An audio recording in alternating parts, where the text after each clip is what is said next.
Hello ইউটিউববাসী, hello hello hello. দুদিন থেকে তোমাদেরকে একটা কথা জিজ্ঞেস করছি, কিন্তু তোমরা তার উত্তর দিচ্ছ না। ঠিক আছে, যাই হোক, এখন আমার যেটা ফিল হচ্ছে ইউটিউবে এসে, মনে হচ্ছে কোনো অজানা নতুন জায়গায় যেন আমি একা পড়ে গেছি, কেউ নেই চারিপাশে, আমি একা, এরকম মনে হচ্ছে। যাই হোক, তোমরা তো সেটা বুঝবে না, বুঝেও কিছু করবে না। তো মারাত্মক গরম পড়েছে, কালো চশমা পড়েছি, মাথায় ছাতা আছে, আর পাগলি পাগলি লাগছে। ভিডিও বানাতে বানাতে যাচ্ছিলাম, সামনে থেকে জমদূত গেল, আমার মেজ ভাসুর। যাই হোক, তা তো আমার কিছু হয়নি বলাটা ভুল হবে, কিন্তু হয়েছে, এফেক্ট তো হয়েছে। আমার মেজ ভাসুর হচ্ছে 1 নম্বরের চণ্ডাল। তা আমাদের শ্মশানঘাটেই থাকে, फर्क नहीं पड़ता।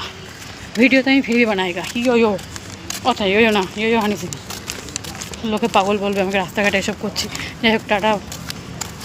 একাই থাকি ইউটিউবে, যদি কারোর কোনো দিন দয়া হয় আমার উপরে, একটু জ্ঞান দিয়ে যেও। টাটা।